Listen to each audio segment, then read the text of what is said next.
반짝반짝 빛나는 책모닝 1919일차를 시작하겠습니다. 네, 1919일차입니다. 1919일차고요. 오늘은 더 시스템, 그죠? 더 시스템 많이 좀 넘어갔어요. 그쵸?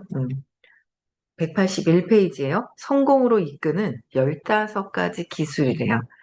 이 스톡 애덤스가 깨달은, 그죠? 성공으로 이끄는 15가지 기술이 어떤 거인지 한번 볼게요. 네. 운을 내 마음대로 바꿀 수는 없지만 성공 확률이 낮은 게임에서 높은 게임으로 갈아탈 수는 있다. 맞죠? 운을 내 마음대로 바꿀 수는 없지만 먼저 뿌려놨기 때문에 더 많이 받아야지 한다고 되는 게 아니라는 거예요. 내가 복을 뿌려놓지 않고 복을 받으려고 하는 놀부심보죠. 그쵸? 뿌리지 않고 받으려고 하는 거는. 그래서 운은 내 맘대로 할 수는 없어요. 그러나 성공 확률이 낮은 게임에서 높은 게임으로 갈아탈 수는 있다. 어제도 그런 말씀을 하셨어요. 그런 말씀을 높은, 높은 게임으로 갈아탈 수는 있죠. 어떻게 하면? 행동하면. 많이 만나면. 그죠? 행동에서 많이 만나면 확률이 높은 게임으로 갈 수 있다는 거죠. 그게 정답이에요, 근데. 그렇지 않아요? 그게 정답이더라라는 거예요. 그래서, 어, 당연한 말이다. 이미 그렇게 하고 있는 사람도 있을 거다. 하지만 문제는 게임의 성공 확률을 어떻게 알 수 있느냐는 점이다. 이게 보기보다 쉽지가 않다. 보기보다 쉽지가 않은 게 아니라 하면 돼요. 예. 그래서 몇 년 전에 12살짜리 학생들을 대상으로 강연을 한 적이 있다. 나는 학생들에게 내가 말하는 문장의 마지막에 어떤 말이 나올지 말해보라고 한 뒤 입을 열었다. 오랜 시간 슬롯 머신을 하다 보면 당신은 학생들은 이구동성으로 외쳤다. 돈을 딴다. 성인이라면 대부분 알겠지만 완전히 틀린답니다. 슬롯 머신은 장기적으로 카지노를 제외한 모든 사람이 돈을 잃도록 설계되어 있다. 카지노는 돈을 잃도록 설계되어 있대요. 하지만 아이들은 이런 사실을 모른다. 무엇이든 꾸준하게 하면 성공한다는 말을 귀에 못이 박히도록 들어온 아이들이 끈기와 실제 성공 가능성을 혼돈한 것이다.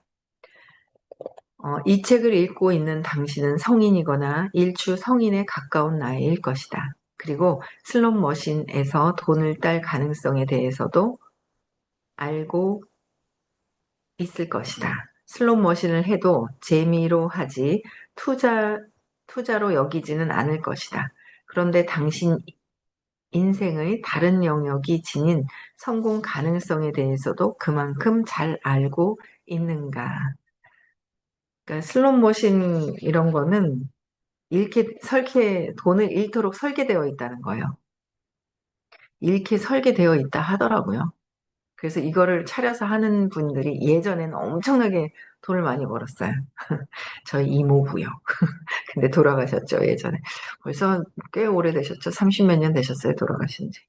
근데 이게, 설계해 놓은 사람이 돈을 벌게끔 그렇게 되어 있는데, 그걸 그렇게 따겠다고 달려들어서 그냥 인생 망치는 경우가 참 많죠. 돈이 쫙 흘러내리는 그 소리, 막 진짜, 그 참, 그러니까 그 음향이나 이런 게 굉장히 중요하다라는 거, 그런 것들을 거기서 또 느낄 수가 있는 것 같아요. 네. 어쨌든, 이 책을 읽고, 그쵸? 그래서 가장 좋아하는 분야인 테니스로 예를 하나 더 들어보겠다. 약 7년 동안 매주 한 번 늘 같은 친구 하나가 테니스를 쳤다. 나는 단 한 번도 친구를 이겨본 적이 없다. 초창기에는 그럴 만하다고 생각했다. 친구의 경기 운영 능력이 모든 면에서 나보다 앞서기 때문이다. 하지만 이제 이 친구를 이길 만하다고 생각이 들 정도로 나의 실력이 향상되고 나서도 결과는 늘 나의 패배였다. 누군가 안 되도록 설계되어 있는 것들이 있다라는 거죠.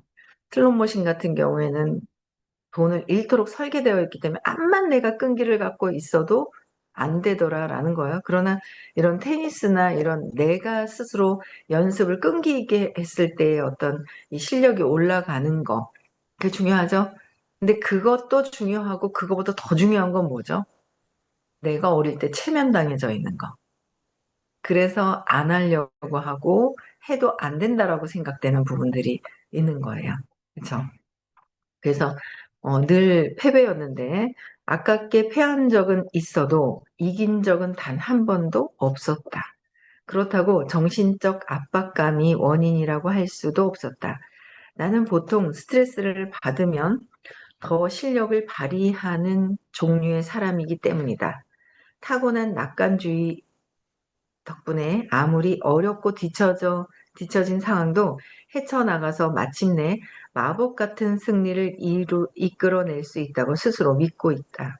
이 정도 근자감이면 정신병 수준이 아닌가 생각할 수도 있지만, 근데 뭐, 근거 없는 자신감은 아니고, 무의식의 자신감이 있는 거죠.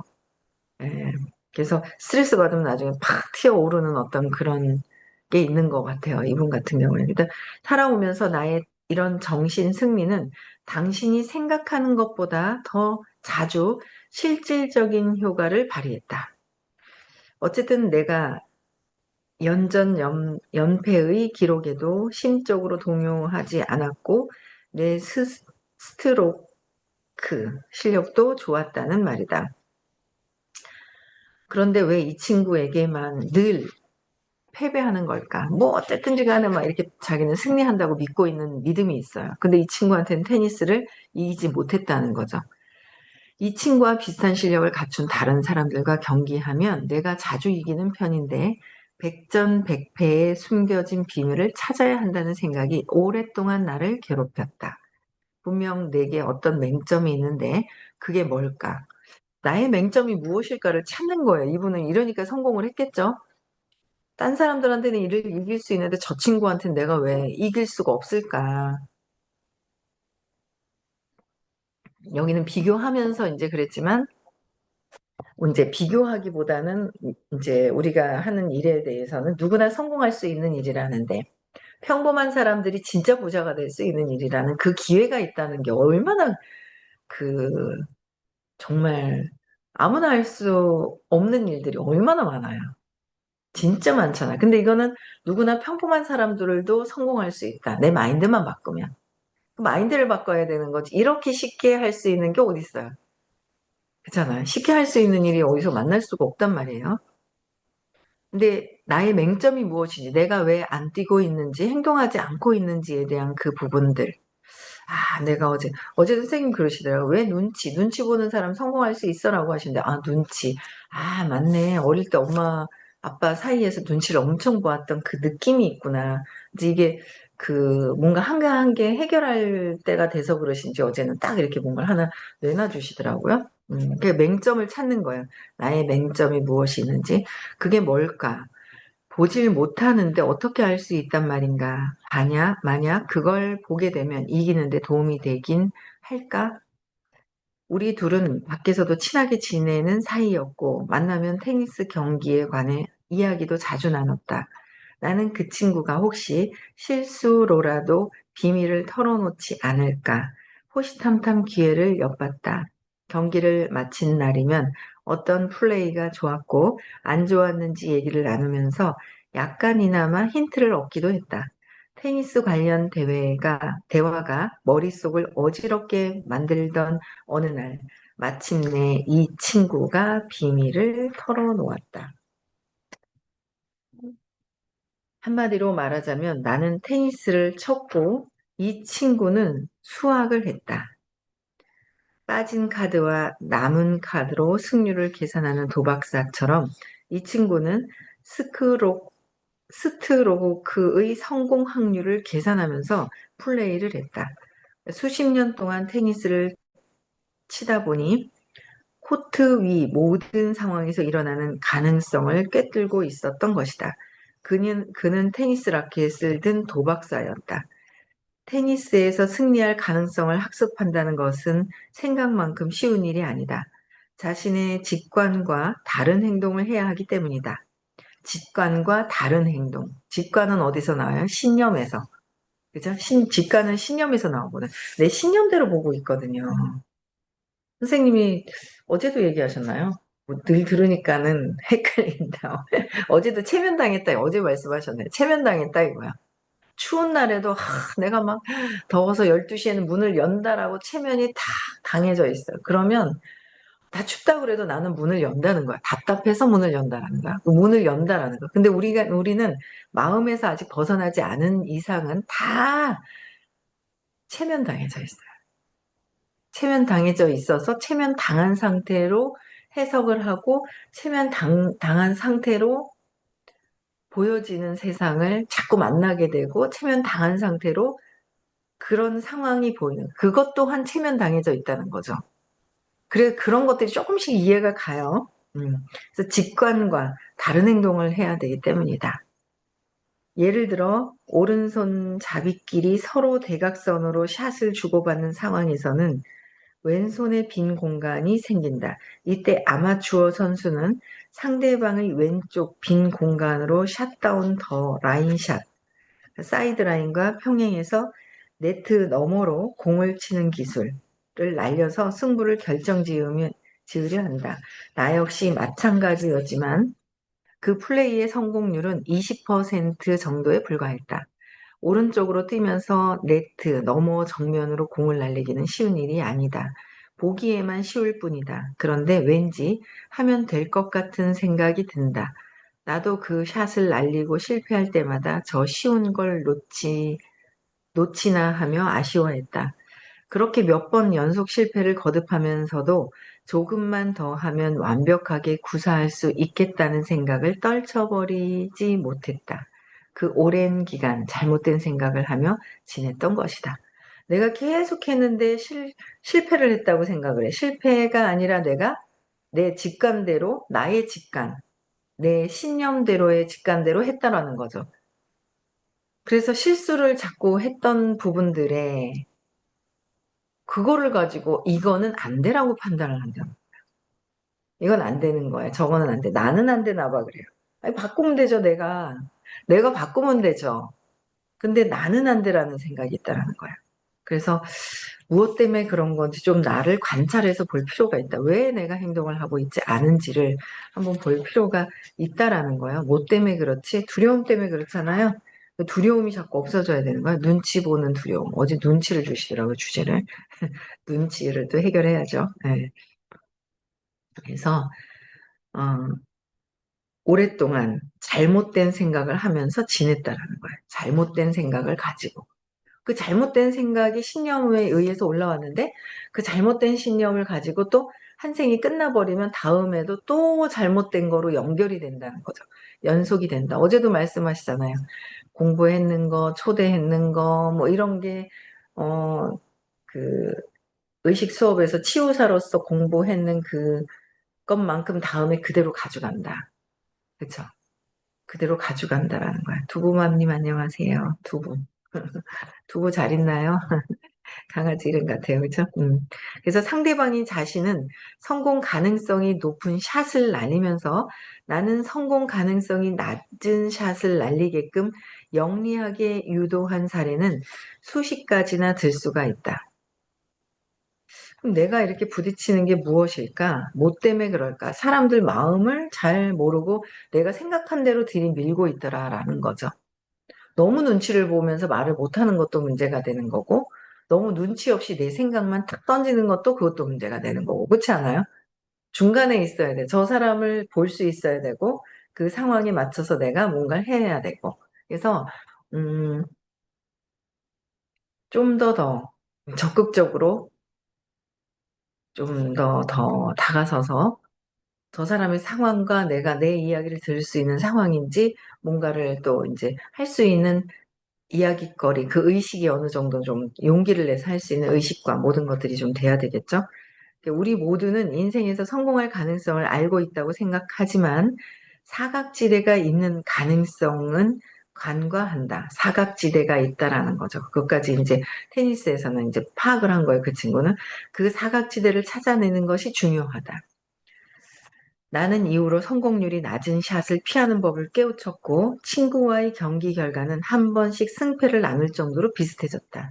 서로 기량이 비슷한 데다 이제는 나도 수학을 하기 때문이다. 야, 이분 참 대단하세요. 그렇죠? 세상을 마술이 아니라 수학으로 파악하라는 말을 하고 싶다. 마술이 아니라 수학으로 내가 경기에서 번번이 지는 이유가 이기고자 하는 의지가 부족해서라고 여겼다면 상황이 쉽게 마무리됐을지 모른다. 번번이 의지가 부족하다.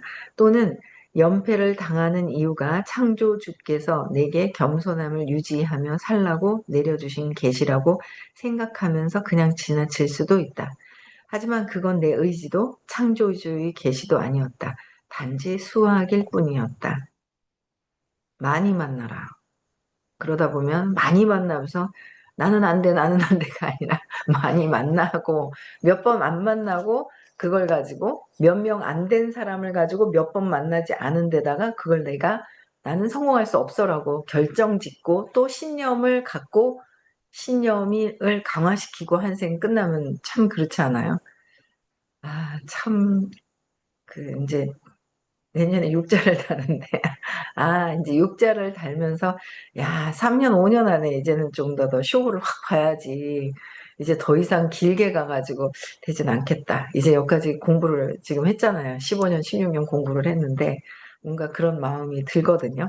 여기서 이제 수학이라고 이제 얘기를 하셨어요. 확률을 높여야 되는 거죠. 그쵸? 그 다음에 사각지대가 무엇이었는지, 내 두려움이 무엇이었는지, 뭐 때문에 그랬는지에 대한 거를 내가 보고 판단하고 내가 무엇 때문에 그랬는지 나를 알아야 되잖아요. 신념에 대한 거는. 그래서 에너지를, 의식을 높여야 돼요. 에너지를. 용기를 가지고 높이고 그 다음에 확률을 높이기 위해서는 많이 만나는 거. 참 중요하죠. 개인적으로든 일적으로든 거듭되는 실패를 겪다 보면 운이나 팔자를 탓하거나 그쵸? 거듭되는 실패를 겪다 보면 운이나 팔자를 탓하거나 점을 치면서 일종의 마법에 기댈 수도 있다. 사실은 단순한 수학이 답이 있는데 말이다. 보통은 패턴이라는 게 있지만 이게 미묘해서 감지가 어렵기도 하다. 알다시피 나는 몇 년 동안이나 못 찾았지만 결국 찾아냈다. 당신도 포기하지 마라. 당신이 앞으로 10년 후에 어떤 일을 하고 어떤 삶을 살고 있을지 그 미래를 예견할 수는 없다. 당신이 성공할 확률을 높일 수 있는 가장 좋은 방법, 다른 사람들은 행운이라 여기겠지만은 체계적으로 발전하는 것이다.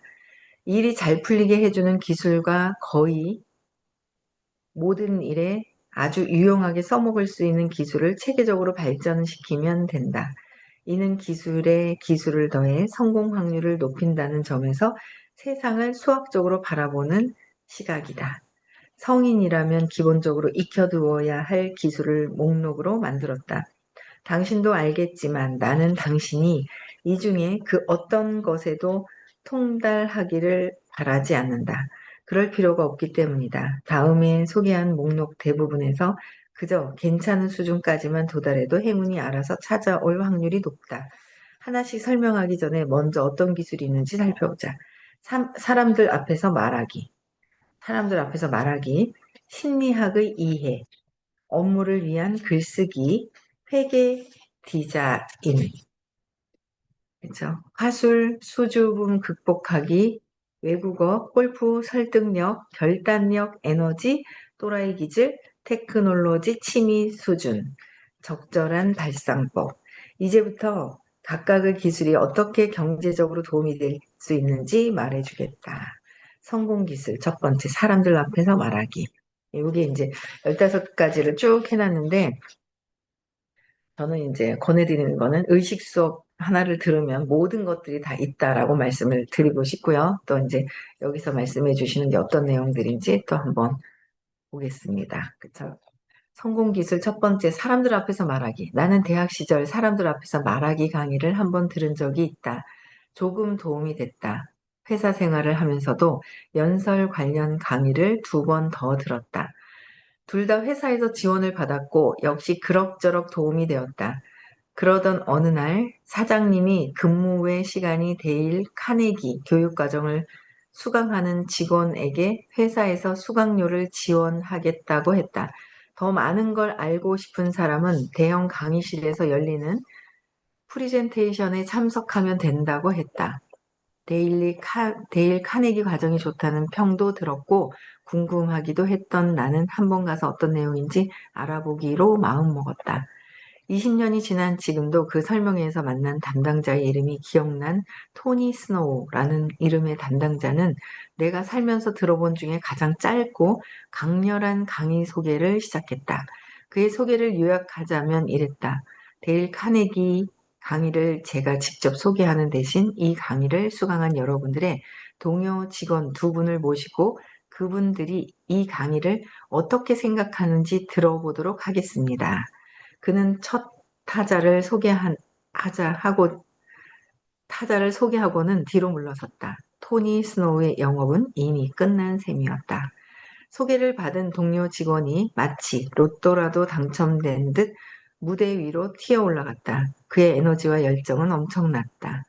뭘 들고 일, 들, 들고 일지도 않았다. 그저 무대를 휘저으며 분위기를 장악했다. 청중들은 그에게서 시선을 떼지 못했다. 그는 재밌고 표현력이 좋았으며 매력적이고 자연스러웠다. 나는 그때까지 그렇게 연설을 잘하는 사람은 본 적이 없었다. 그는 무대 위에서 매 순간을 즐기고 있었고 간단히 말하는 법을 잊지 않았다. 그의 연설이 끝나자 토니 스노우가 감사의 말을 전한 뒤 두 번째 연사를 소개했다. 그는 첫 번째 연사와는 정반대 스타일이었지만 흠잡을 데 없는 강연을 펼쳤다. 스스로 즐기고 있는 게 보였다. 그는 독보적이었다. 전하는 주제는 명료하고 간결했으며 청중을 쥐락펴락했다. 마지막 연설까지 끝나자 토니 스노우는 청중을 향해 수강을 하면 더 많은 것을 배울 수 있다고 했다. 토니 스노우는 얄미울 정도로 엄청난 사람이었다. 나는 그날 바로 수강 신청을 했다. 데일 카네기 강의에서는 말하기를 포함해 광범위한 문제를 다뤘다. 강사가 자신이 활용한 데일 카네기 방식에 대해 설명했다. 첫 번째 규칙은 그 누구에게도 비평이나 수정이 가해지지 않는다는 것이었다. 비평하거나 수정을 가하지 말을 하는 거예요. 우리는 자꾸 비평을 해요. 강사 강의하고도 어우 저 사람 강의 잘하네, 못하네 이래. 내가 얼만큼 감동을 가졌느냐, 받았느냐가 중요한데 내가 감동을 받았나? 뭐 내 감동이 어느 부분에 감동 포인트가 있나를 봐야 되는데 내 걸 봐야 되잖아요. 근데 아유 저 사람 진짜 그냥 잘하네 못하네 저건 왜 저렇게 하지 이제 이렇게 판단 분별하는 거랑 다르다라는 거예요. 그래서 비평과 수정은 가해지면 안 되는 것이다. 참 이게 그쵸? 수정에서는 강사와 학생들을 모두 오로지 긍정적인 반응만 보여야 했다. 긍정적인 반응만 보이는 거예요. 1월 18일 날 오시면 함성 소리와 박수를 크게 더 쳐야 돼요. 나는 순간 회의감에 빠졌다. 그러면 내가 뭘 잘못하고 있는지 어떻게 알 수 있단 말인가 말이지. 예, 그래서 이런 규칙이 있다라는 거예요. 비평하지 말고 긍정적인 반응으로 해야 한다라는 거죠. 여기까지 하고 두 번째 규칙은 내일 볼게요. 네. 그래서 강의를 이제 강의하는 거, 이야기하는 거를 이제 두 사람의 강사가 나왔는데 즐기면서 한다잖아요. 말하는 연습을 많이 이제 하도록 해야 된다라는 거죠.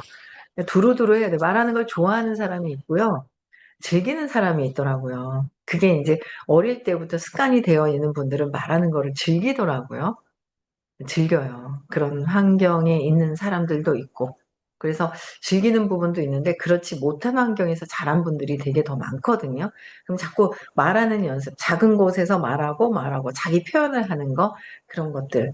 근데 거기에 비평하면 안 된다라는 거. 듣고 있는 청중들이 비평하고 수정하려고 하는 부분들이 있더라는 거죠. 예, 그래서 일단은 듣고 그쵸? 예, 잘 듣고 격려하고 반응을 뜨겁게 해야 한다는 거 우리가 청중들이 또 해야 될 일이 있는 것 같아요. 저는 여기까지 하고요. 네, 많이 만나고 행동하라라는 거 어제 메시지가 있으셨는데 네, 행동해야 됩니다. 오늘, 네, 크리스마스 이브 날이니까 많이 연락들 하셔서요. 또 이제 잘 보내라고, 한 해 또 마무리 잘 하라고 연락들 많이 하시면서 소통하시면 좋을 것 같아요. 네, 저는 여기까지 하고요.